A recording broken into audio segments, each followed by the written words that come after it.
This is my 2008 Kawasaki Concours, and I'm going to make a modification to the windshield. This is an aftermarket windshield. It's 2 inches taller and 4 inches wider than the original stock windshield.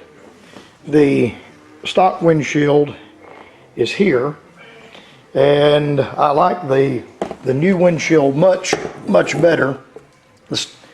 It's just a different riding styles, but I do a lot of long distance riding, about 10,000 miles a year. And on the interstate, I enjoy looking through the windshield rather than over it.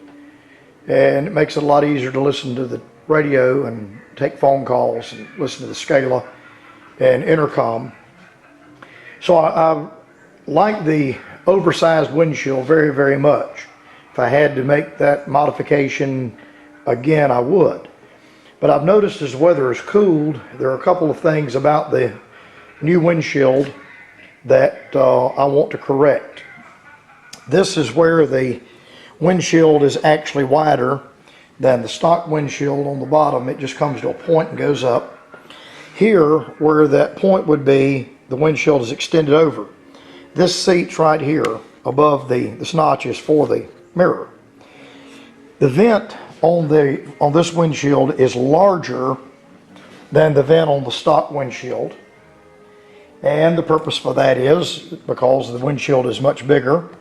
It cuts out a lot of air, and there's a greater amount of heat in the summertime on the bike. In the wintertime, the heat is nice.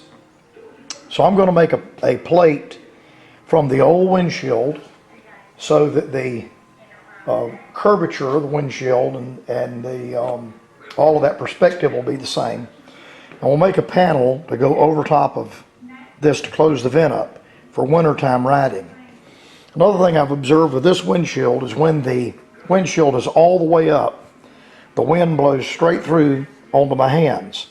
Again, in the summertime, that's very nice to have. In the wintertime, it makes my hands cold. I'm going to install heated grips very soon, but even with the heated grips, if I can cut this wind off, then it'll make the heated grips more efficient. So I'm going to make another panel that will have a notch in it for the mirror, but then we'll fill this up. And the way the windshield goes up, it moves forward while the windshield is going up. It has a forward trajectory. So I should be able to make a panel to fill all of this in. The first thing, of course, is to close up the center vent. So I will start here with a piece of cardboard. I'll put the cardboard behind the vent, trace the vent out, and then I'm going to make the vent 1 inch wider than the panel will be 1 inch wider than the vent. I have a series of O-rings, rubber O-rings, nylon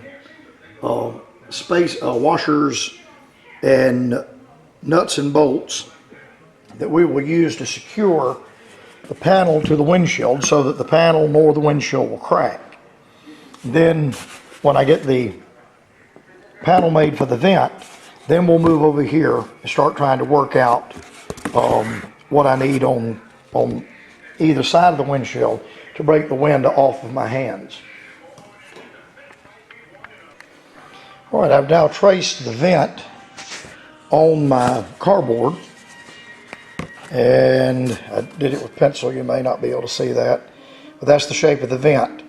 Now I'll move out 1 inch on either side, and we'll make a parameter, and that's how large the actual plate will be that will go over top of this vent. All right, now this is my template, and I will cut this out, and then we'll go to the windshield, and this is approximately 1 inch larger than the vent. That'll give me room to drill and not be right on the edge.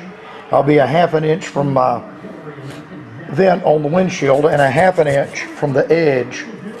That way, the plan is to not create any cracks. So the template is done. I will now cut the template out. Okay, the template is now cut out, and this gives you an idea of its size in relation to the